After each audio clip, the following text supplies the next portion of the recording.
Hello, I'm Eric Hanley, an automation specialist with ES&E. The following webinar is being presented in partnership with Carlton Scale, who's a Mettler Toledo distributor. Weighing is a tremendous topic that can be overlooked at times. So we have structured this to give you a foundation of information and the basic insight into weighing applications.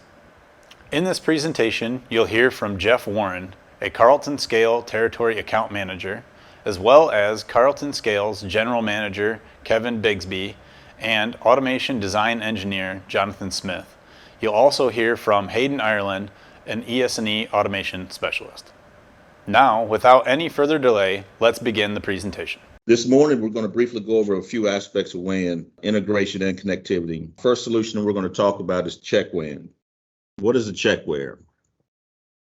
A checkweigher is a high-precision measuring equipment designed to check the weights of individual products in motion or static. It's usually part of a control system to make sure that all the products are weighed at the right weight with the correct packaging requirements. There's several different designs of a checkweigher. Most of it is really based on, what you're weighing, the environmental factors, and the investment that you want to make. Right here, you see a typical design of a checkweigher. It shows the in-feed section, the weighing section, and the outfeed section. And the sorting and reject arm, you can see that also. And the terminal that's interfaced with the checkweigher that controls the whole weighing apparatus of that. Checkweighing is essential to most manufacturers. It ensures that they deliver quality products and maintain customer satisfaction. Selling underweight products can cause problems that result in fines and penalties. Overweight products can also cause the same problems, even though everyone wants more for less. From a manufacturer standpoint, overweight products can create quality control and inventory nightmares. There are two basic types of check weighing, static and dynamic check weighing. The major differences are with a static scale, basically what it says, it weighs stuff that stands still. It usually requires the individual to place a product on the scale, record the result, then move the product for the next weighing apparatus. This process is normally used for sampling certain types of and percentages of a product. Whereas with a dynamic checkweigher, it's entirely automatic without any manual intervention or really a dedicated operator. They can weigh up to 100% of their items, provide an overview of the production data, counts, batch tracking, or the total weights. This process normally involves setting up a preset tolerance to where once the item stays within your tolerance, it passes through. If it comes out of the tolerance, a reject arm or some device will reject it or push it to the side. Like I said, the choice of the checkweigher, the type that you want to use is basically dictated by the application, the process, financial factors, and the name and the need for brand protection. This is a picture of some of the checkweighers here and some of the reasons for checkweighers. You see there's different designs here. One is a checkweigher with a metal detector on it, and it basically is, you can have that either before or after your product passes through that you're going through the metal detector. And checkweigh left is basically just a standard checkweigh with your in-feed and your exit conveyors and your weighing apparatus. Basically, they're used to go for checking anything that's over and underweight, insurance compliances with net content laws and prepackaged goods, checking for missing components. It could be a lid or a leaflet or any product that you're weighing. You can also use checkweighers to verify counts, missing carton, bottles, bags, or any for case weighing. One of the things that we see a lot of customers do is they use checkweighers to reduce product giveaway, as we had mentioned before. Some of your reasons and advantages and disadvantages for using a checkweigher. The basic thing is you want to make sure that every product that is in compliance and you're producing each product the same way each and every time. Brand protection is very important.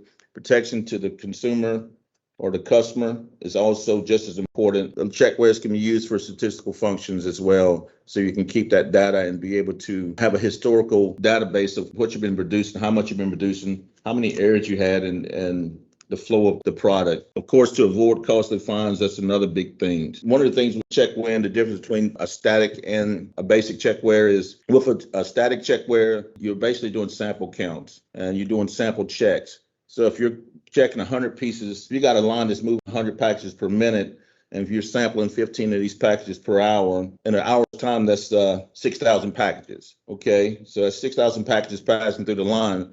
If you divide 15 of those into 6,000, that's 0.25% of the items that you're checking. So you're letting 99.75% of your packages go through. So those sample weights would not be real efficient. With a dynamic checkware, you can check 100% of these packages as they're going through the line. In most cases, that's what you see out in the production lines. Here's a picture of a graphical display showing some of the functions of a checkware. This just kind of gives you real-time monitoring, and there's so many different aspects of this that you can check from a production standpoint. And all this stuff can interface directly into a PLC and be able to collect historical data. You can monitor your overall production efficiency, your overall efficiency rate, mean value, also increase your overall equipment effectiveness. This right here is monitoring your production data. It's just the design of this, and this pop up on your screen on the PLC. And all this is integrated. Like I said, it's integrated, and this information can be kept for historical purposes. This section is on batching and formulation. For batching, there's batching, formulation, recipe weighing. You can call it a lot of different things.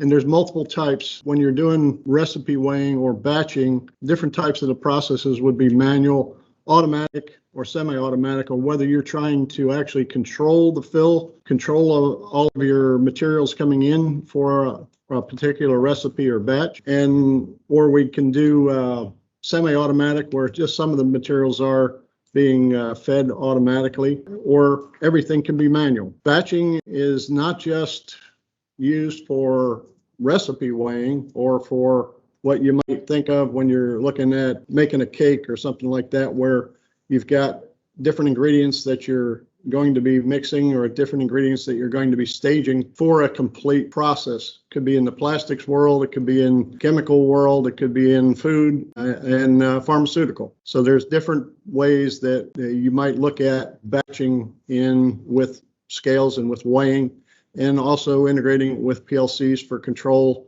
semi-automatic or automatic control of the devices. When you're looking at trying to determine whether your process, most of these processes are already happening in your plant. You're also looking at different types of batching as far as, are we weighing everything into a single vessel? Are we accumulating product that's going to be done, mixed or brought together in a different part of the facility? So these are some of the questions that would go through on why you would use batching or why you would use recipe weighing. And when you're starting to look at that, the thoughts are, how many components are we working with? How many materials? How many recipes? How do you document your results? Are there reasons for documenting results? Do you need to collect that data so that it can be put into a management system? Do you need to record it in your existing systems? Or are you looking for something that will be able to do the whole thing from start to finish? Are there standards that you got to comply with? Different manufacturing standards? Are there standards that you're in pharma that we have to maintain? Are there traceability records? So when you're working with batching, a lot of it has to do with making sure the materials, everything that you're weighing is going to be or everything that you're going to be putting together is going to be the same from this batch to the next, straight through all of your process, so that you can make sure everything comes out the same for every batch that you're doing. And also it gives you traceability for your batching. When you're working with a batch, one of the things that batching controls give you is the ability to track what you've made and put traceability on everything that you've done. So you can track lot numbers, you can track different components that you're putting into it. And it's basically called track and trace, so that we can make sure that if you have a problem and you find out later down the line that you have materials that you add to your batch that have been recalled by your supplier, if you need to do a recall on something, you've got traceability, and you can make that in smaller batches so that when you have to do a recall, you're recalling less. You don't have to make it a broad recall and say everything that I did in the last 2 months has to be recalled. It's recalled by a lot. You know, when people do recalls, they tell you what the lot number is. These are the sequences that you would use to make sure that your products are being able to be traceable and you'd be able to make sure that all your products are going out are correct and not missing anything with compliances. It also stops the variability of your product so that you can make sure it's consistent over time. So there's different things to think about with batching. How are you going to do the batching? So you can do simultaneous. So are we trying to mix in 3 different tanks? In that case, we have materials going in 3 separate vessels with 3 separate scales, or a single scale that's controlling 3 separate scales. But we're taking all of our raw materials in, putting them in singly into a mixed tank. Now that can be done also when you're looking at a manual batching process, so that you're weighing the different containers of materials that you're going to end up mixing later into a different vessel, or putting into a process like in a rubber batching situation. You're going to stage all of your materials as you're weighing them, and then finally bring them all together to a mixer prior to putting them into a mixer for the rest of the process.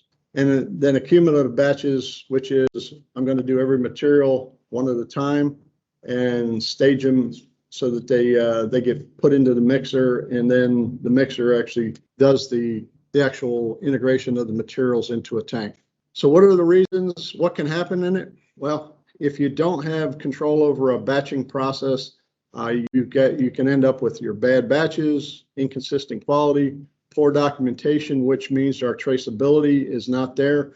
What we're trying to do is to make sure that from one operator to the next operator to the next, if we have control over that batching process, everything is repeatable, everything goes as you would expect.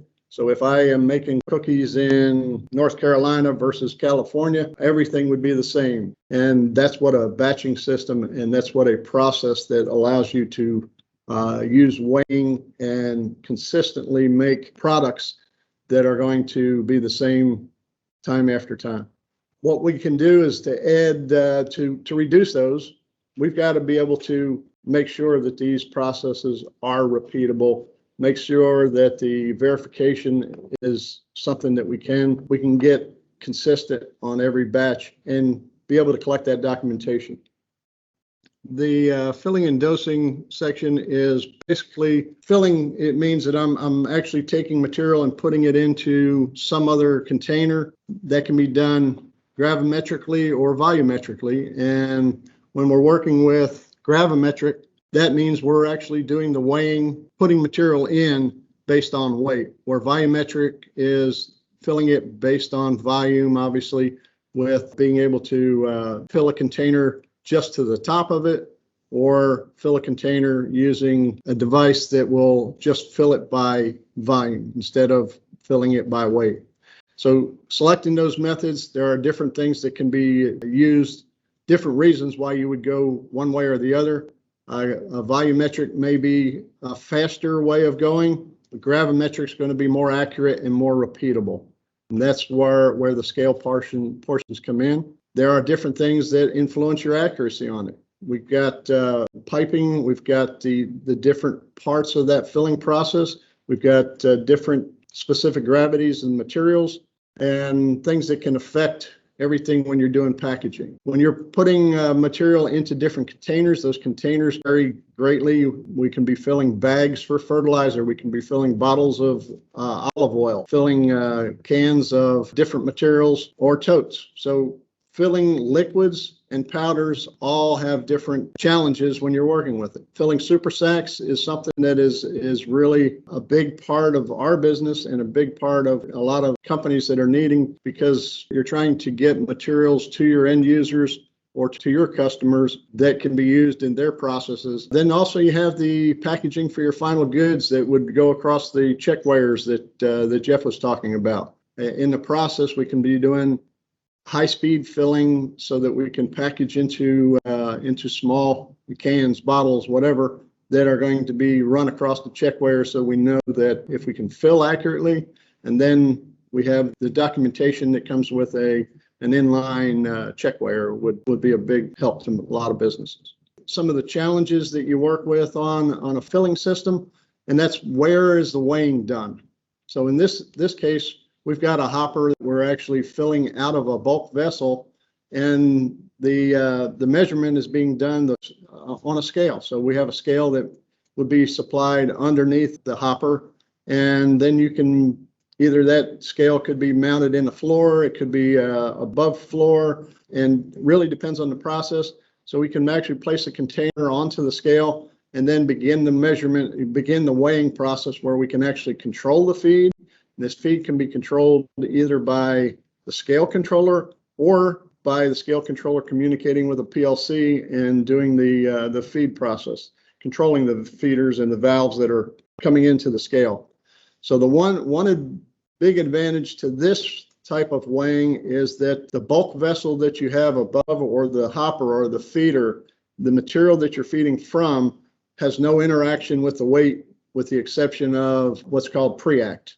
And that's the material that's falling from the hopper down to the scale for that control piece. So filling here, there's no interaction with any other devices. Environmental factors are away from the scale, and we can accurately feed into that and be able to consistently fill product that way.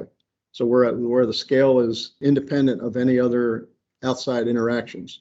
On the next slide, we've got a similar system, except for here, the hopper or the vessel itself has the weighing device. So the scale and load cells would be on the upper vessel, and now we're feeding out. We're dosing out or feeding out materials coming out of the scale, and we're doing a loss in weight feed.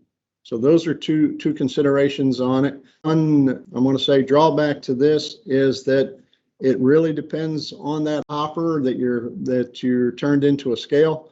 There are a lot of information that we can provide for mechanical engineers as far as piping that may be interacting with that upper hopper. So there are some good practices. We have documentation for what we call GWP, good weighing practices, and how to decide how your load cells would work on a hopper, how your piping issues from into a vessel that is actually part of your scale. And then we can do the control as far as weighing out of that device and dosing into individual containers or individual hoppers or individual bottles, whatever type of container you're working with.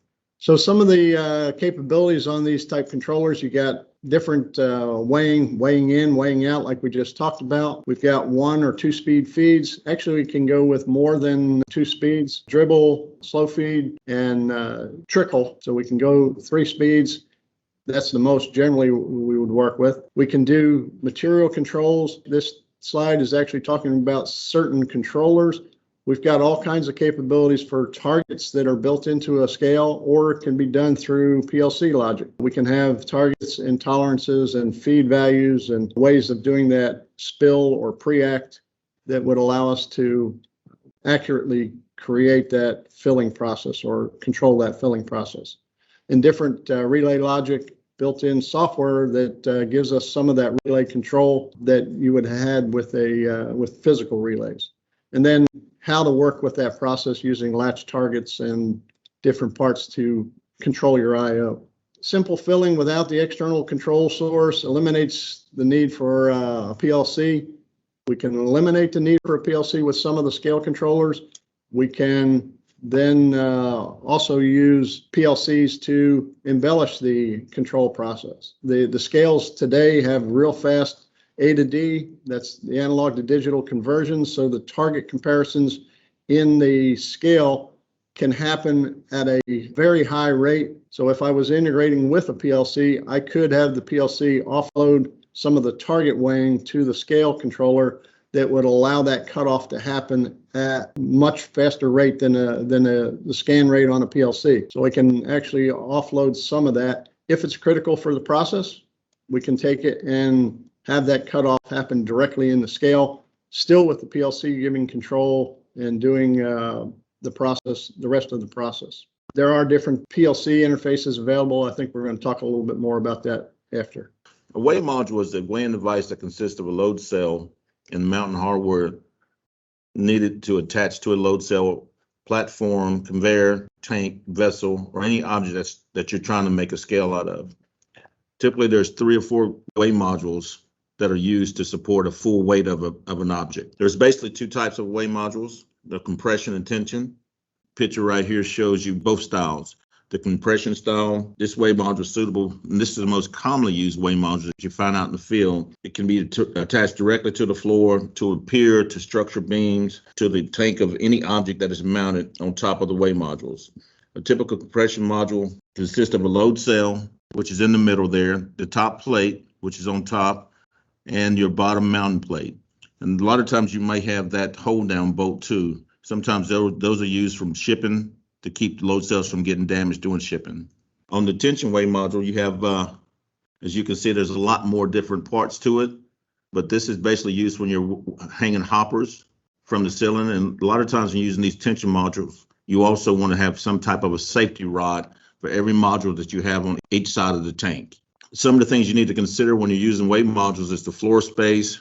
You want to make sure you have accurate floor space, especially if you're doing compression weigh modules. Tension weigh modules, of course, don't require any floor space because they're suspended, normally above your head. Some of these structural restrictions, you want to make sure that you've got a solid floor because you don't want any deflections with the weigh modules if you're using compression. Overhead, of course, you want to make sure that you've got good support overhead. Your ceiling, sometimes it requires some additional construction. Your weight limit, you generally want to make sure that you have an even load distribution. That's very important.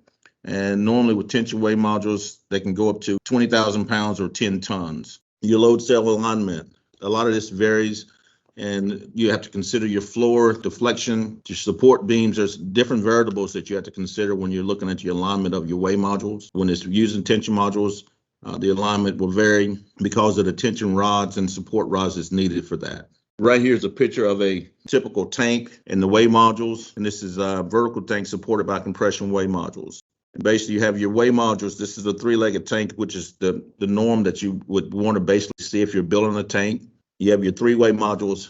Then they sum up to a J-box, and from the J-box, they go to a controller. That controller, it all depends on what you're trying to do with this application, has the ability to have some PLC interfaces, which we'll talk about in just a few minutes. This is a typical silo, hopper and silo, where you've got tension weigh modules that are supported from the ceiling. And with each one of the tension weigh modules, as we were mentioned before, you can see that they have a safety rod that's next to it to help keep that sturdy and to also help keep support as the hopper's hanging normally, like I said, overhead. Basically, your system weighing performance, you want to make sure that you've got good weighing, good accuracy. And a lot of times accuracy is based off of how your load cells and how the product is going into either your tank, hopper, or your silo. On this, your accuracy, one of the things that's close to reading is how close you want to read on the indicator. A scale accuracy is usually measured against a recognized standard weight, and normally those are standard certified test weights. Resolution, that's the smallest weight change that a digital scale can detect. It's measured in increment sizes, usually determined by the capabilities of the load cell and the indicator. It's very important to understand that a lot of times, you can have an indicator that you can stretch out and show a tighter resolution or a deeper resolution. Say you're weighing in 100th of a pound, but your scale load cell actually only has the capabilities of weighing a 10th of a pound. You can manipulate the indicator to read that, but that's not going to be your actual weight. So you have to be very careful to make sure that your load cells have the capability to give you the resolution that you're looking for. Repeatability. This is the scalability to be able to, each and every time you put a known weight on it, come back with that same known weight. So that's very important when you're speccing out weigh modules, that you have the proper weigh module that will give you that kind of same repeatability. Repeatability and accuracy go hand in hand. You can have a repeatable system that is not accurate, but you can't have an accurate system that's not repeatable. That's just kind of the terminology we use. Environmental conditions. A lot of times with weigh modules, you have to consider environmental factors. Wind loading is one that can change the weighing apparatus and the accuracy of a load cell system. Shock loading, very important that the load is distributed evenly whether it's in a hopper or a tank, that your load is distributed evenly in that vessel. Vibration is one of the things that can throw off your repeatability and stability, as far as being able to get the weight accurately and being able for it to settle to where you understand what your true weight is. Temperature does also affect it. You know, you have a lot of these tanks that have a lot of different type sidings on it. So temperature is something that you always have to factor in when you're spec'ing out weigh module applications. Moisture and corrosion. Again, if it's an environment where you've got a lot of condensation, a lot of corrosion, you want to make sure that your weigh modules can hold up to that. Most of those applications require stainless steel type weigh modules, but that is something that is always asked. And when we're trying to understand our customers' business and what they do in their processes, these are important things to understand. So you're speccing out the right piece of equipment that's going to last them during the duration of the project. And of course, lightning and surge protection. You need to always have your systems grounded. If lightning does come in, it'll hit the surge protector. It may knock out the surge protector, but it protects your load cells. Some of your weigh module considerations when you're doing installation is being able to apply force to load. This is load cells that use strain gauges are sensitive enough to deflect and have very small changes in the weight. The trick is to make sure that they react only to the weight you want to measure, not to any force load. So basically, you want to make sure that when you set up your weigh module system that you're only weighing the product or the material that you're trying to weigh. You don't want to be weighing items that can affect the load like piping or any of the environmental factors that we talked about earlier. Tank and vessel design is very important with this. If you can get in with a company that is designing a tank, it's always good to get in to help them to be able to build the tank the right way to where you can use weigh modules. Piping, you want to always make sure that your piping is not hard piping directly onto the tank. You want to make sure that you have some type of flex piping that will take the weight off the tank. If not, then your tank and the piping is all part of that same scale, and you're not going to get accurate weights. Again, with the check rods, we talked about the safety in the check rods. It's always good to have those, but again, with those, you'll have to have some type of flex because that piping can become part of the scale. Here's just another picture of tension weigh modules with those safety rods. And the reason they're needed, like I said, is to help secure the overhead vessel to make sure that one is not swinging back and forth and from a safety standpoint that is sturdy and connected to the overhead construction. And we just talked about the restraining methods, and that's basically used with the check rods. In this section, we're going to talk about applications and controls, how we get that data from the scale to your application controls, to your PLC, to your processes. On this slide here, we're showing the different types of communication we can bring to the process control. On the left, we're looking at a basic transmitter that will transfer analog signal to the PLC, which it can interpret through an analog input module. Over on the right, for example, the IND 780 terminal, it also has Ethernet TCP/IP communications, which can talk directly to a PC network. But for the focus on today, we're talking more along the lines of a field bus automation network. Can use Ethernet IP, Profinet, Profibus,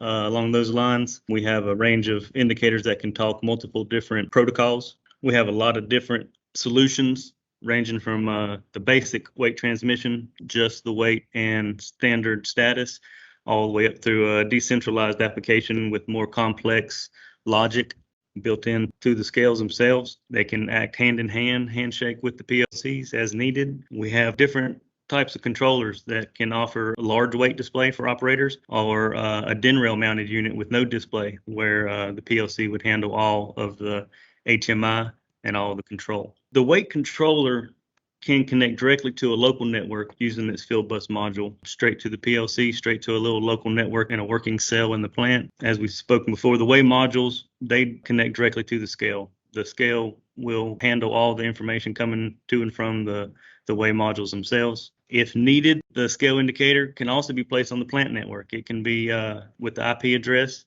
It can be placed on a plant network, and they can all be placed as a whole. It doesn't have to be a local isolated network. Basically, a field bus, what we're referring to a field bus, is also called an automation network. It basically just supports multiple devices over a single channel. It could be a 485 type network or an Ethernet RJ45 wiring cabling network. It basically just facilitates the communication between all the industrial devices. It's a little bit of both between the physical layer of the cabling, whether it be Ethernet communications or RS-45 cabling, and the protocol, the communications language, whether it be Ethernet IP or Profinet style languages. Basically, what you're going to need to set up a field bus system, you're going to have a PLC or a master device that controls Next, you're going to need a slave device, which would be considered our scale indicator.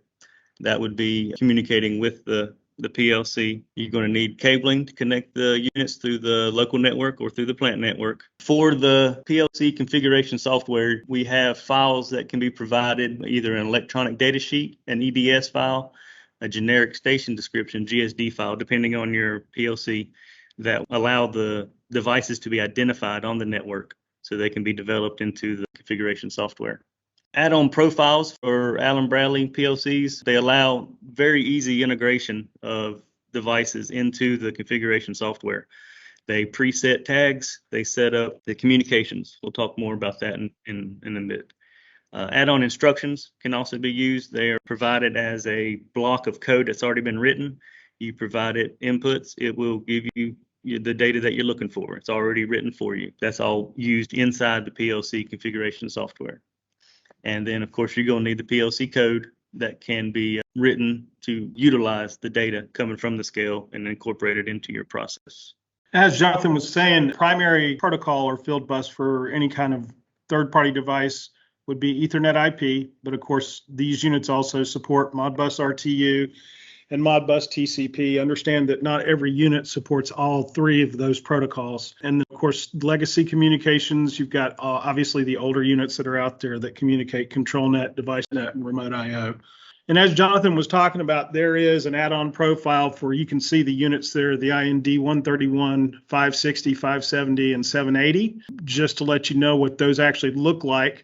Once you select those units, that's what they look like in the IO tree, the configuration for those. And then how do we actually make this happen? Well, when you go to your device picker, under the Ethernet IP, just type in the IND, and it's going to end up showing you the Ethernet IP terminals from Mettler that actually have the Ethernet IP capability. And it's really this easy, guys. Once you've selected it, you give it a name over on the left-hand side, and you give it an IP address. You can actually change the data format. You've got two different things there. You've got integer divisions and you've got float, and each one of those gives you two different sets of tags. That's pretty much the amount of configuration that you have to do, at least with the add-on profile side.